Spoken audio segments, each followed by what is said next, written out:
Nah, dalam perjalanan kamu itu ya, kamu pernah nggak nemuin backend instan itu yang justru bukannya ngemudahin kita ya dalam membuat backend, tapi malah ngeribetin gitu? Kadang mikir-mikir perfeksionis ya, aduh guru gimana ntar desainnya, yang akses berapa user, nggak usah. Iya juga ya. Langsung execute aja. Bener, coba kamu buat wrap up-nya ya, satu kalimat gitu, yang bikin akhirnya mereka tuh jadi mikir, oke lah, gua akan coba nih Pocket Base malam ini gitu. Ya, perdebatan yang lumayan.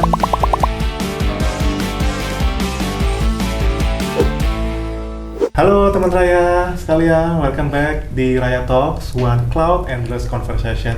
Kembali lagi dengan aku, Tian, tim community dari Cloud Raya ya. Dan aku yang akan menjadi host untuk Raya Talks episode kali ini. Mungkin aku sedikit mau jelasin ya terkait Raya Talks ini sebenarnya apa sih gitu kan. Jadi Raya Talks ini merupakan program baru ya teman-teman dari Cloud Raya, yang mana ya kita podcast gitu ya bareng beberapa teman kita ya di Cloud Raya maupun dari guest speaker. Untuk saat ini di episode kali ini itu masuk di topik kita bicara terkait Cloud Raya Services. Cuman di sini aku akan membawanya tuh sedikit berbeda nih teman-teman. Nggak yang langsung kita jelasin terkait VM gitu ya atau layanan Cloud Raya, tapi kita akan mulai dari pain point yang kita sering rasain ya, terutama solo dev atau solo developer, yang mana akan kita ketahui bersama lah pain point itu apa di podcast kali ini dan hal apa yang kita bisa temukan bareng ya di podcast kali ini.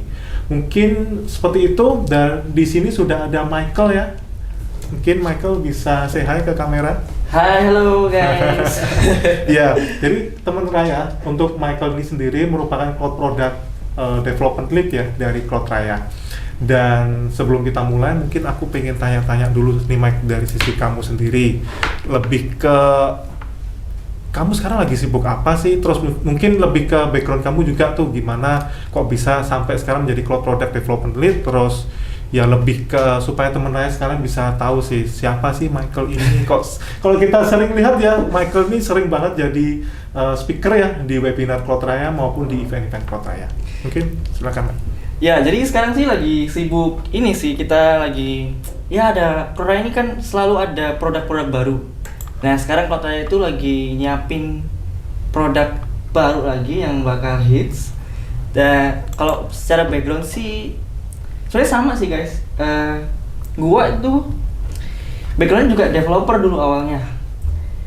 Jadi awal ngoding itu pas SMP nih, Tian. Jadi waktu SMP tuh kan zamannya Blogspot, Joomla. Nah, itu saya gua nyoba deploy blog sendiri. Dan di situ udah mulai penasaran nih untuk ngoding PHP, terus belajar JavaScript. Nah, terus belajar HTML juga lah. Nggak tahu HTML kalau bahasa pemrograman nggak ya? Ya, terus singkat cerita sih lanjut ke mobile dev. Karena makin seru ya. Kalau cuman belajar web kan nggak seru tuh.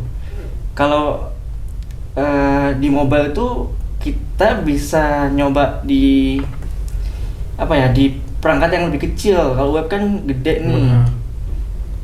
Nah, lanjut di 2020 mulai masuk ke cloud development. Weh. Oh, berarti baru mulai ini ya 2020 ya Mike? Iya, baru banget. Nggak baru ya, udah 5 tahun kan? 5 tahun loh. Udah 5 tahun nih di dunia cloud. Jadi waktu itu jadi iOS engineer. Nah, iOS engineer terus di satu kantor, di satu PT itu nggak ada yang mau jadi cloud engineer-nya. Nah, gue coba masuk nih. Coba masuk bikin script Terraform, kemudian bikin deploy VPC. Nah, VPC itu apa sih? Nah, dari situ ngerti nih kalau cloud tuh nggak kayak hosting yang langsung deploy aja. Benar. Jadi ada kayak di breakdown lagi. Di networknya di breakdown, kemudian untuk computingnya di breakdown sendiri, database sendiri. Di situ deh mulai tertarik ke dunia cloud. Oke Mike. Jadi kalau aku lihat sebenarnya hampir sama ya kita, Mike. Jadi kalau aku sendiri sebenarnya memang basisnya teknis. Bahkan aku dulu tuh SMA-nya kan SMK ya, kejuruan. Dan aku RPL dulu. Jadi emang programming. terus mulai switching, long story short juga di cloud kayak gitu. Wow. Kita mulai ya Michael ya. Oke, jadi Boleh. gini, aku mau tanya, kalau menurut kamu, kenapa sih banyak developer tuh yang sekarang lebih suka ke front end, Mike? Apa karena back end itu terlihat terlalu serius, atau justru karena front end itu lebih gampang buat kita flexingkan ke khalayak publik di sosmed atau apa? Soalnya kalau back end kan gimana kita nggak flexinginnya? Ini pertanyaan gengsi banget sih. Jadi sebenarnya kalau front end itu kita kan bisa gampang nih bikin portofolio. Misal bikin desain website aja yang bagus gitu, dipublish, terus dipasang di GitHub, ditaruh portofolio, udah jadi portofolio yang estetik gitu. Iya. Nah kalau backend apa yang dipajang? Ya itu mungkin yang jadi salah satu faktor dia populer ya. Kalau kita develop front end, kemudian desainnya bagus, itu lebih gampang populernya naiknya. Kayaknya salah satunya itu deh. Tapi aku pengen Susah tanya nih. Mike, kamu tuh basisnya tapi backend developer nggak sih Mike? Maksudnya kalau aku lihat dari pengalaman tadi kamu ya, pengalaman hidup kamu itu kelihatannya sih kalau aku lihat ya kamu lebih ke arah orang backend ya kalau menurutku ya. Tapi gimana kalau kamu sendiri emang lebih itu ke backend atau juga front end tuh juga kamu jago banget di sana? Kalau backend, iya betul. Jadi basisnya sih backend dulu, terus baru front end. Soalnya kan sebenarnya kalau front end kita cuma slicing dari desainer kan, Iya, desainer buat bener banget. di slice. Nah kalau backend itu yang bener-bener the real jagoannya itu ya backendnya. Iya, Kita ngodingnya di websitenya situ, itu. bro. Iya, yang bikin menjadi website ini bisa digunakan itu ya harus dari backend nggak sih? Maksudnya kalau front end doang mah ya cuman cocok kalau untuk company profile gitu nggak sih? No offense ya guys. front end. Bener ya, kita ngomongin fakta nih guys. Soalnya emang bener sih kalau kita ngomongin front end ya lebih ke arah ya untuk ini aja ya, untuk menunjukkan gitu kan. Tapi kalau untuk website ini bisa ada sistem di belakangnya, maksudnya bisa ada CRUD-nya dan lain-lainnya, ya harus ada backend-nya yang harus bagus gitu kan. Terus Mike, kalau aku lihat ya makin kesini tuh kayak nggak semua orang tuh pengen jadi backend engineer Mike, tapi ya semua orang tuh pengen punya produk atau aplikasi yang mereka bisa tunjukkan gitu kan. Nah menurut kamu nih skill minimum yang harus dikuasai, minimum banget nih, supaya bisa kita mulai bikin suatu aplikasi atau website atau produk lah, yang minimum aja lah, itu apa sih supaya teman-teman Raya di sini kepikir? Minimum. Coba belajar project management dulu deh. Itu paling minimum. Kalau coding atau belajar backend, frontend itu kan udah ada di YouTube ya. Yang paling minimum dan kita bakal berhasil itu project management. Karena yang ngebedain codingan biasa sama codingan hobi itu, yang bedain codingan profesional sama codingan hobi. Itu project manajemennya. Karena kalau hobi kan lu angkat-angkat ayam. Iya. Angkat ayam gitu terus coba nih deploy kan cuma 5 menit. Nah, ntar dilanjutin nggak itu projectnya? Iya bener juga ya. Maksudnya kayak dia cuman ya udah ini udah jalan terus nggak ada kayak ininya loh roadmapnya ya, kayak ya udah pokoknya jalan terus udah capek itu kayak gitu gak sih? Terus ya bener sih yang kamu bilang. Oke Mike, tapi kalau misalkan aku pengen tanya terkait pengalaman kita ya sebagai backend developer, kamu dalam hidup kamu ya pernah nge-build, benar-benar pernah ada di kala dimana kamu nge-build backend tuh benar-benar from scratch? Ini kalau kamu mau pakai framework juga aku bilang nggak apa-apa deh, itu termasuk from scratch. Tapi pernah nggak nge-build backend from scratch? Dan itu dulu pertama pakai apa tuh frameworknya? Kalau misalkan pakai framework atau kalau from scratch gimana? From scratch pertama kali sih itu pakai Laravel. Oh. Pasti populer nih. Laravel waktu itu masih Laravel berapa? Laravel 3 nggak salah. Sekarang Laravel udah banyak, level 8, level 10 kali ya. Oh. Itu pertama kali pakai Laravel. Nah, kalau itu pakai kode Igniter, Mike. Sama-sama. Anak tahun 2000-an sih pakai CI ya. Iya CI. Sekarang masih ada nggak sih? Masih ada CI 4 loh sekarang. 5 kayaknya. Iya, sekarang CI lebih jago, lebih canggih. Iya. Kalau menurut kamu, tadi kan aku bilang tuh backend kan memang prosesnya itu lumayan PR, tapi kalau jadi satisfying gitu kan. Nah, jadi menurut kamu tuh belajar backend tuh masih perlu nggak untuk saat ini? Backend ya? Belajar backend ya. Jadi gini nih, kan sebenarnya itu cuman kategori-kategori aja ya. Backend, frontend, full stack itu cuman ngebantu kita waktu kita kerja nanti. Jadi supaya timnya itu nggak satu orang one man show doang. Jadi dibagi-bagi, frontend sendiri, ini sendiri. Tapi kalau untuk pribadi sih nggak perlu pakai kategori. Jadi mau belajar ya belajar aja. Yang penting tahu projectnya itu mau kemana, mau buat apa projectnya. Itu udah cukup start dari situ. Nggak perlu pakai backend atau frontend. Kalau ditanya backend itu perlu apa enggak, wajib belajar. Kalau enggak ngerti logik loh. Benar banget. Soalnya kan yang ngejar kita itu ngejar di logiknya ya, Mike ya.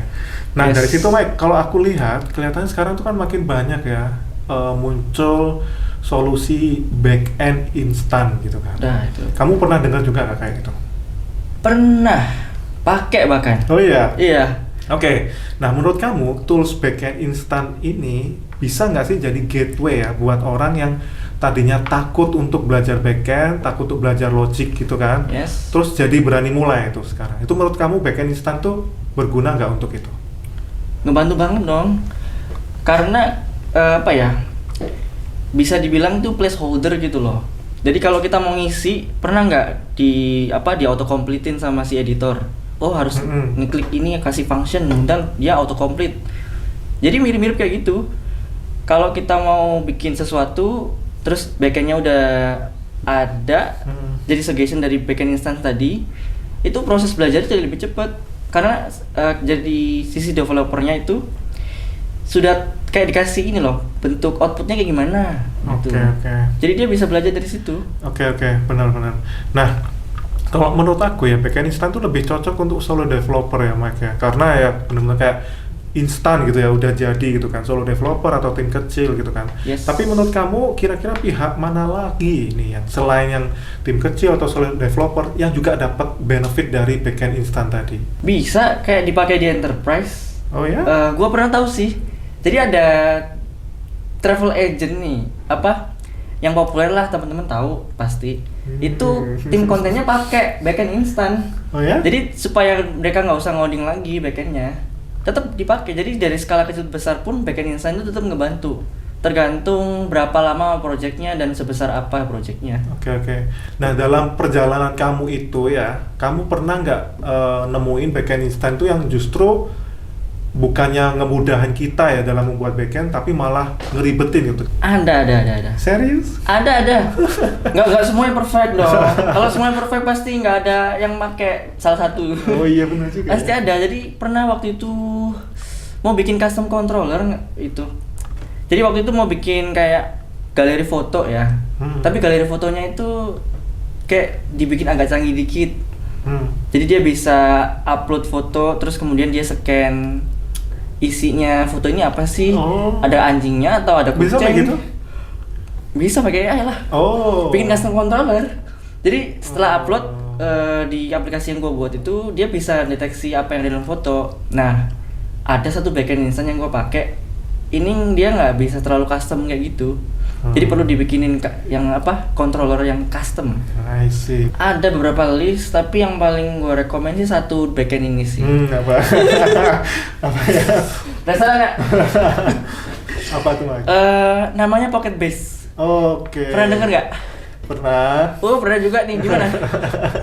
Jadi Gimana tuh Pocket Base tuh? Pocket Base itu dia backend tapi dia one file. Jadi, pernah tahu ini nggak?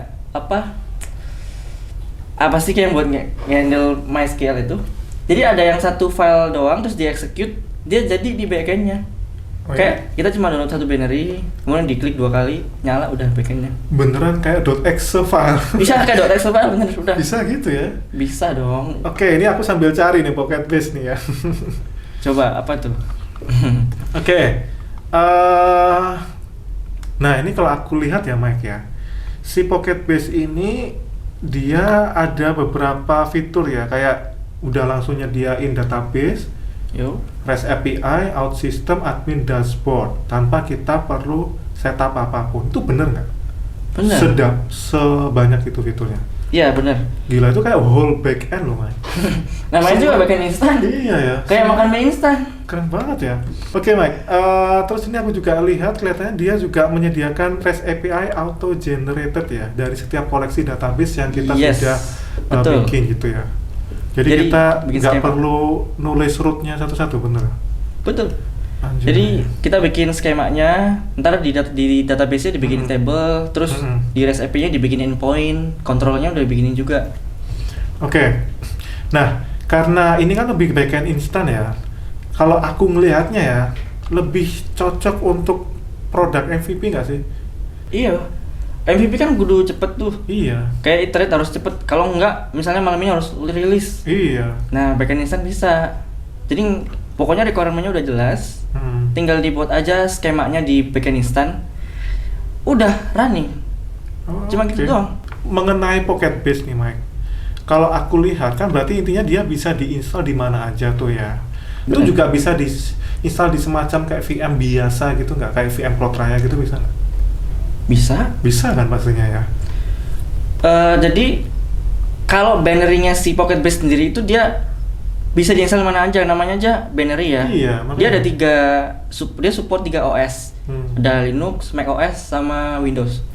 Kalau Windows pakai Exe, kalau Linux itu zip, binary, kalau Mac OS pakai DMG.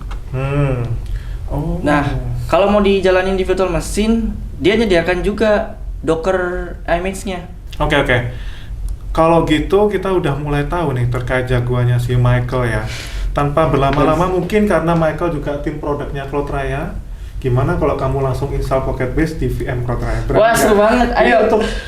Ini untuk menunjukkan kalau emang VM itu berarti sesimpel itu ya buat kita install si Pocket Base ini juga gitu ya kan. Oke, mungkin Mike, aku pengen tahu Mike, coba kamu bisa share screen kali ya. By Boleh. the way, nanti editor akan ada layar share screen-nya kita di atas ya. Oke. Oke Mike, Nah. coba aku Ya. juga pengen lihat nih dari share screen kamu nih. Oke.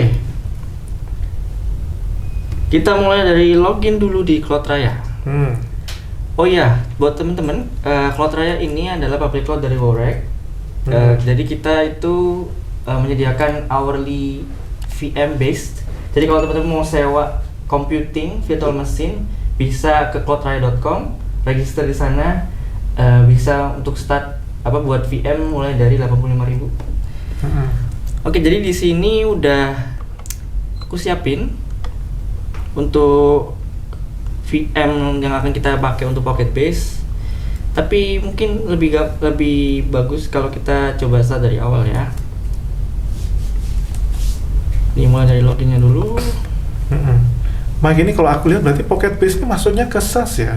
SaaS nggak sih dia itu sudah jadi software Base. gitu kan ya? Atau model apa ya? Kayaknya lebih ke open source. Open source ya? Backend as a service aja deh. Oh, I see. Kalau SaaS itu dia udah softwarenya udah kayak misal absensi. udah sampai ke jadi level- ya, udah jadi yang siap pakai ya. Level use case sudah. Berarti sebenarnya kalau misalkan user itu dia pakein SaaS-nya, dia pakai Pocket Base itu bisa Wah. banget kan? Wah, kalau pakai itu, aduh gak kepikiran Jangan juga ya. ya. Bagus, malah bagus. Oh ya? Kalau pakai SaaS-nya pakai Pocket Base, Oh gitu. ya lebih cepet aja timnya buat develop. Oh iya juga ya. Oke, Oke, lanjut kita coba Mike. add new VM. Jadi di sini kita sudah ada di beberapa region di Nah ini regionnya Indonesia. teman-teman banyak banget ya di Cloud Raya Michael ya. Ini mau Jakarta nambah lagi sudah. nggak nih? Nambah tahun depan. Mantap. Kan udah ada di Indonesia sama USA. Yes, bahkan di Jakarta, Indonesia pun Surabaya, juga Denpasar, ada di Denpasar Medan. juga tuh. Buat teman-teman Raya kalau misalkan dari Denpasar atau dari Medan dan belum nemu cloud provider yang ya reasonable lah pricingnya, performanya, boleh banget dicoba di Cloud Raya ya. Yes. Ini coba pakai Ubuntu. Kamu pakai apa, Ubuntu? Ya, Ubuntu jagoan. Pasti.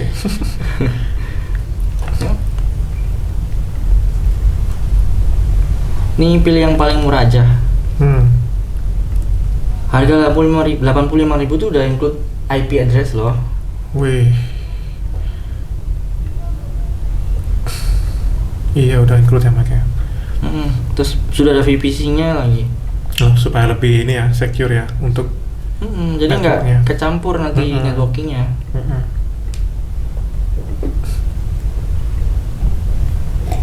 Oke, kalau ini quick review.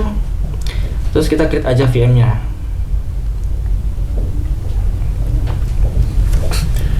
Oke, ini butuh berapa lama nih Mike? Kalau di Cloud Raya mungkin kamu bisa spill dikit buat teman Raya 10 paham. menit kali. 1 menit Nggak, ya? 10 menit.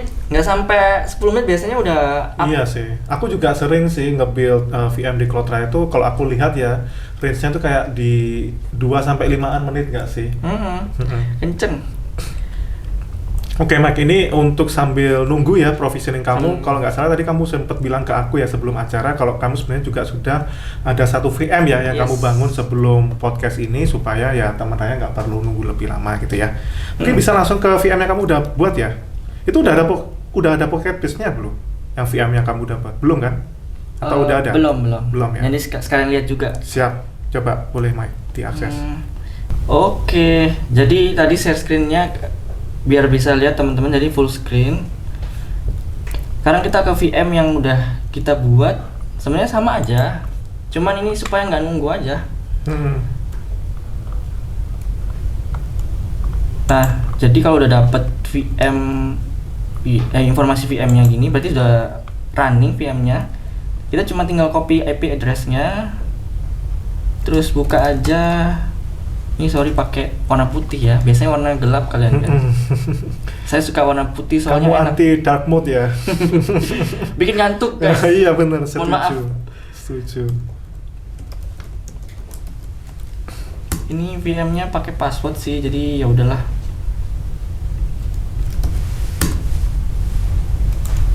Nah, udah login ke VM-nya, kita tinggal dulu si terminalnya ini. Kita ke Pocket Base. Pocket Base IO. Nah bener kan, open source backend in one file. Kenapa one file? Sebenarnya one file itu karena keajaiban dari Golang ya. Karena dia kan written in Golang. Kalau Golang dikompil kan jadi satu file, bener kan? Jadi cuma satu file.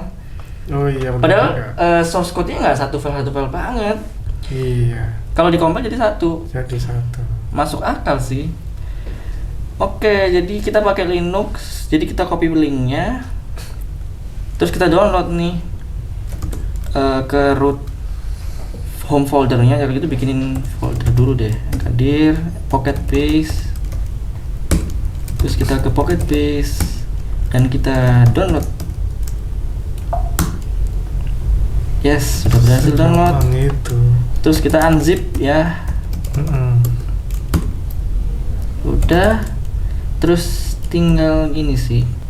Gini harusnya. Yang benar itu Pocket Base serve http 00008090. Harusnya gini udah jalan sih. Coba nih. Nah, udah deh. Nice. Emailnya gimana tuh, Mike? Jadi kalau kita daftarnya di mana? Ini nih, di command line itu dia ngasih buat bikin super usernya. Nah ini kita copy supaya bisa bikin super user.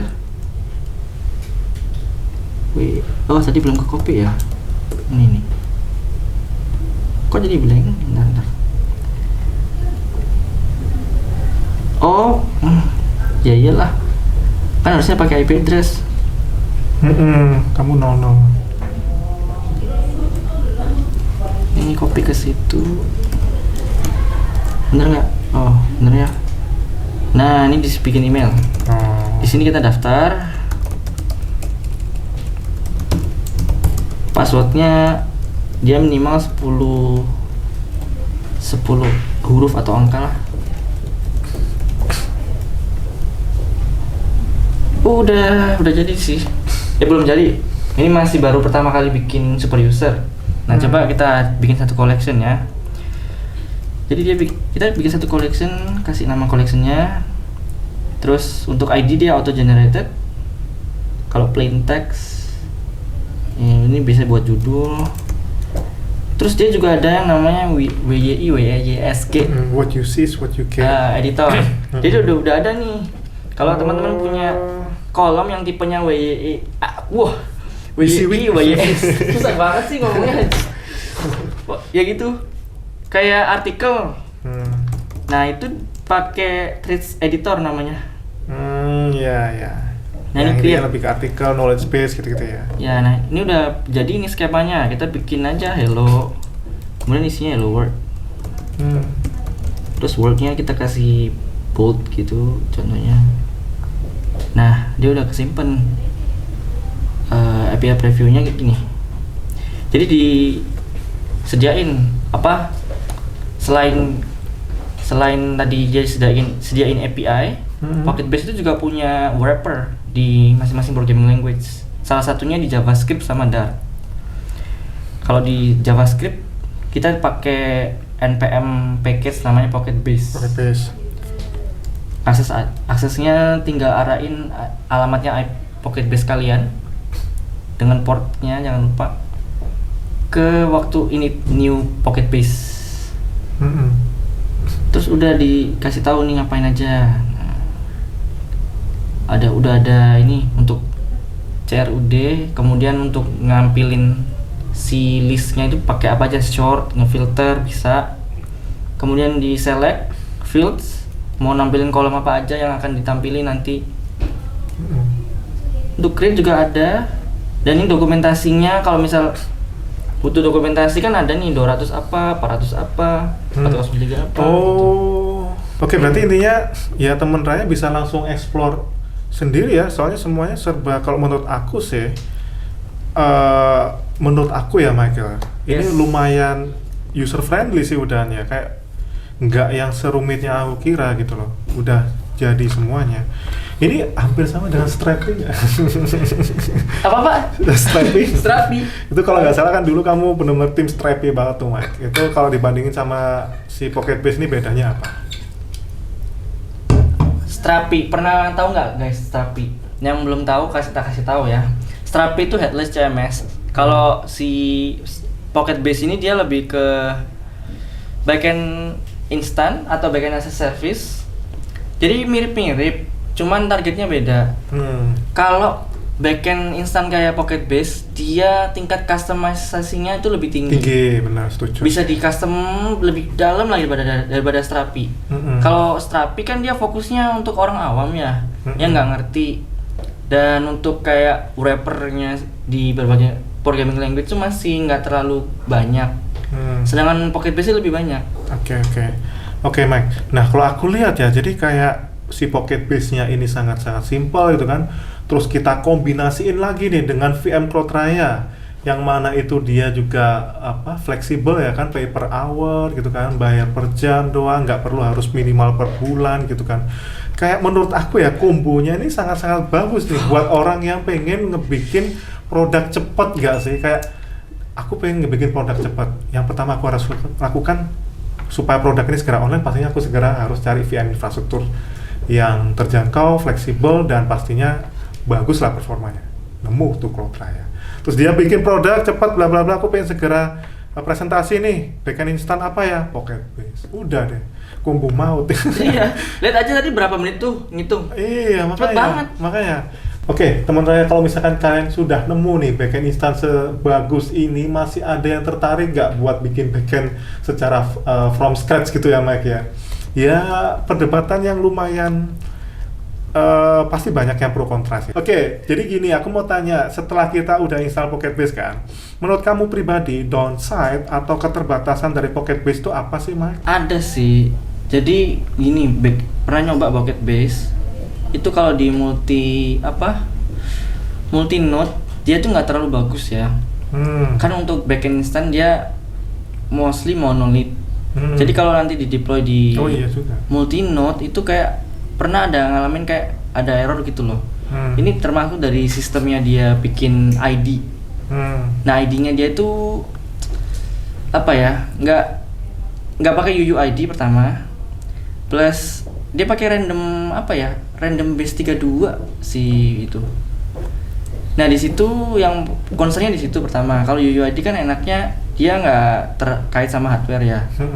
Ini pertama. Terus Pocket Base itu customisasinya udah tinggi memang. Tapi kalau di project yang mulai udah agak kompleks, nih gua merasa kesulitan sih kalau pakai Pocket Base. Jadi ya alhasil dari Pocket Base akhirnya di migrate. Dan itu nggak apa-apa kalau udah lolos MVP, Iya. produknya ya udah. Ini kita build Waktunya beneran kita bikin yang lebih robust, yang lebih benar. gede. Siap. Oke Mike, kalau sejauh observasi kamu ada nggak backend as a service lain yang selevel dengan Pocket Base ini atau yang menjawab kekurangan dari Pocket Base yang kamu bilang tadi? Ada ya. Jadi kalau udah gede nih aplikasi kan nggak cuma butuh backendnya doang, nggak cuma butuh API ya. Karena backendnya si Pocket Base ini mostly untuk API. Untuk yang lain outnya itu. Ada keperluan kita butuh message queue, terus push notifications, terus untuk cache. Nah ini kan harus di handle ya. Kalau pakai Pocket Base itu tetap harus ngebikin juga itu sendiri. Nah ada tuh backend yang lebih gede lagi namanya Supabase atau aku sempat denger tuh, Firebase. Yeah. Nah kalau Firebase sama Supabase ini dia di compare apple to apple bisa. Kalau si Pocket Base ini kayak mana ya? Mirip ya, compare sama Strapi bisa lah. Oke. Nah itu. Kalau kalian udah mulai gede, backendnya bisa di-consider untuk pindah ke Supabase atau dibikin bikin dari scratch. Oke, Mike. Michael, aku mau tanya untuk Pocket Base ini secara security gimana ya? Apakah semuanya pure ngikut dari infrastruktur VM-nya tadi atau Cloudraya itu tadi kan virtual mesinnya, atau dari sisi si Pocket Base-nya juga ada security ininya dia sendiri gitu? Maksudnya kayak fitur security-nya dia sendiri juga? By default pasti ada untuk kayak penanganan kayak cross-site surgery, XSS, kemudian untuk perlindungan form, XRF, itu sudah include di Pocket Base-nya. Tapi kalau untuk lebih mutakhir lagi ya dari infra-nya, dikasih firewall. Iya sih, benar. Subscribe WAF, jangan lupa. WAF, benar. WAF itu penting sih. Oke, Mike. Menurut kamu ini lebih ke arah refleksi ya, buat kamu sendiri. Menurut kamu, apakah makin gampang kita bikin backend? Itu artinya makin banyak produk bagus bakal lahir, atau justru makin banyak produk nganggur yang dibikin tapi nggak pernah selesai? Ini kembali lagi ke yang tadi gua mention sih, project management. Project manajemennya kudu kuat dan juga punya komitmen. Kalau kita cuman start produk bikin produk itu cuman hobi, ya udah hobi nggak apa-apa, tapi dikelarin dong. Kalau udah mau pakai toolsnya cuma ngebantu sih. Justru kalau ada backend instan kayak Pocket Base ini malah ngebantu benernya. Kalau itu malah bikin banyak produk nganggur, itu tergantung kembali lagi ke si developernya. Developernya niat nggak, punya project management yang oke nggak? Benar. Oke.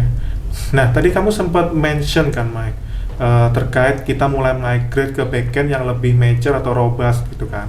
Nah kapan menurut kamu user tuh udah harus mulai mikir nih buat ke arah sana, karena ya nggak semua orang tuh ngeh gitu Mike, kalau ternyata projectnya itu udah tumbuh terlalu besar buat ditopang sama si backend instan seperti Pocket Base itu. Tantangannya ini bisa nggak kalau aplikasinya mati dalam waktu berapa menit? Iya, kalau bisa tadi ya, 1 menit, ya udah pakai aja Pocket Base. Kalau nggak bisa coba pakai backend yang lebih mutakhir. Itu salah satunya ya, belum tentu semuanya. Bisa juga dari jumlah timnya. Kan perlu jumlah tim tuh. Kalau pakai dari scratch kan enak, kita bisa ngubah di satu file, di file lain nggak keganggu. Oh iya benar juga. Nah kalau pakai Base itu ya satu orang satu. Iya sih. Oke Mike. Sekarang aku mau lanjut ke masalah tetap ya migrate ke backend yang lebih mature. Nah biar teman-teman yang nonton juga tahu nih Mike, menurut kamu ya, kamu bisa kasih contoh nggak menurut kamu itu stack atau arsitektur yang dianggap itu robust gitu ya dan mature buat nge-build si backend ini tuh stacknya tuh apa aja sih biasanya sih Mike? Stack infranya itu ada API-nya, mungkin ada message queue, ada kayak cache, kemudian ya pasti ada database dong. Ada database, kemudian push notification, kemudian object cache. Itu kayak misalnya message queue itu bisa pakai RabbitMQ, bisa pakai Kafka. Oh, I see. Ya. Nah, kalau cache bisa pakai Redis. Benar. Kalau database itu yang biasanya dipakai untuk enterprise apa sih, Mas? Maksudnya kita saling tahu lah MySQL bla bla bla. Cuman yang benar-benar dipakai sama orang enterprise tuh saat ini tuh apa sih biasanya database-nya? Saat ini ya, saat ini yang paling booming tuh Postgre malah. Postgre. Dari tahun 2000-an udah dipakai sama banyak organisasi. Oh. Terus sekarang di zaman AI dia malah booming lagi. Ah, mantap. Oke, Mike, aku pengen tanya, ini lebih ke arah untuk teman-teman di sini ya, mungkin masih dalam proses edukasi. 5 hal yang kamu akan otomatis langsung bilang ke dia tuh apa? Menurut kamu? 5 hal ya? Aduh. Terserah kamu, Riz. Gak harus 5 deh. Pokoknya ketika ada orang bilang gitu, hal yang langsung kepikir kamu buat langsung utarakan ke dia tuh apa? Terkait mimpi untuk dia bikin skripsi pakai Pocket Paste tadi. Mimpinya pertama, requirement-nya harus jelas. Ini gimana, terus set roadmap. Kedua, set roadmap-nya mau sampai tanggal berapa untuk deployment-nya, mau tanggal berapa dia bakal bikin fitur baru lagi. Apa lagi ya? Jagonya coding apa, bahasa pemrogramannya? Oke. Kan apa? Sebenarnya Pocket Base itu cuma tools ya. Tapi next-nya itu kalian harus coba pakai bahasa pemrograman untuk front-end-nya. Nah, Pocket Base itu best itu pakai JavaScript. Bisa coba pakai JavaScript dulu. Terus kalau pakai bahasa pemrograman lain ya coba apa? Framework yang dari scratch. Karena Pocket Base ini dia agak spesifik sih. I see. Walaupun dia support beberapa programming language, tapi dia itu yang paling populer sekarang di develop tuh JavaScript, TypeScript. I see, paham aku. Oke. Mungkin seperti itu, Michael. Jadi kalau misalkan dari sisi aku ya, mau tanya terakhir aja kali ya, buat teman-teman di sini yang mungkin masih ragu buat nyobain Pocket Base gitu ya. Ya mungkin akhirnya dari pendapat kamu ini, coba kamu buat wrap up-nya ya, satu kalimat gitu, yang bikin akhirnya mereka tuh jadi mikir, oke lah, gua akan coba nih Pocket Base malam ini gitu. Satu kata mutakhir apa nih yang membuat orang itu jadi kepikiran? Apa ya, ini slogannya satu brand ya? Boleh. Just do it. Asik, bener sih. Bener, just do it. Karena kadang mikir-mikir perfeksionis ya, aduh guru gimana ntar desainnya, yang akses berapa user, nggak usah. Iya juga ya. Langsung execute aja. Bener, kalau kita banyakan mikir gitu, jatuhnya malah nggak jalan-jalan nggak sih? Nggak jalan-jalan, ya udah jelek dulu nggak apa-apa, ntar dibanyain komen juga belajar dari situ. Iya, dan supaya bisa segera jalan, pakai apa? Pakai Pocket Base dan apa? Dan VM Cloudraya. Oke lah, mungkin seperti itu, Michael. Makasih banyak udah mau ngobrol-ngobrol sama kita ya. Yes. Tadi awalnya kita curhat nih terkait solo developer, yang mana ternyata juga aku dulu memang sebagai solo developer juga benar-benar full stack, kamu juga full stack ya. Terus sampai akhirnya kita nemu nih solusi backend instan yang so far sih menurutku akan aku segera explore ya di sini, si Pocket Base ini. Terus ya pastinya kita juga explore Pocket Base di atas dari VM Cloudraya. Oke, seperti itu Michael. Dari sisi teman-teman yang sudah nonton sampai akhir juga aku berterima kasih banyak ya, karena sudah meluangkan waktunya untuk mendengarkan kita berdua, untuk mengetahui nih fitur backend instan apa sih yang lagi booming saat ini gitu ya. Yes. Terus dan untuk teman-teman yang pengen nyobain Pocket Base sesuai yang katakan sama si Michael tadi, yang sudah dipresentasikan sama Michael tadi, jangan lupa buat nanti bisa awalnya ya dengan explore di VM Cloudraya, terus nanti install Pocket Base aja di sana. Terus dari sisi aku sendiri, kemudian untuk link dari registrasi Cloudraya akan kita taruh ya di deskripsi video. Kemudian teman-teman, kita itu juga ada form feedback ya di link yang ada di deskripsi juga. Pokoknya semua link kita taruh di deskripsi, dimana form feedback ini sangat-sangat berguna nih buat kita dari sisi Cloudraya, dari sisi program Raya Talks ini sendiri, supaya program ini bisa terus improve nih ke depannya. Siapa tahu teman-teman mau ngasih masukan ke kita ya terkait apa yang perlu diimprove, atau mau ngasih komplimen nih ke Michael sebagai pembicara kita saat ini, semuanya ada di form feedback itu. Jadi harapannya kita bisa terus improve lah teman Raya ya. Kemudian kalau misalkan teman Raya juga ingin request terkait next topic apa yang ingin dibahas, terkait cloud fundamental kayak, atau service Cloudraya apa kayak, atau undang siapa kayak, tulis aja di form feedback itu. Nanti kita akan baca dan ya pasti kita akan terus improve ke depannya. Seperti itu. Jadi jangan lupa teman-teman buat selalu update ya dengan Raya Talks. Dengan cara apa? Dengan cara like, subscribe, dan nyalain ya lonceng notifikasi di Ting, YouTube ting. Cloud Raya supaya teman-teman bisa langsung tahu lah kalau misalkan Raya Talk ini lagi update video baru gitu kali ya. Akhir kata aku Tian dan Michael pamit. See you on the next video. Raya Talks, One Cloud Endless Conversation. See you, Bye-bye. bye.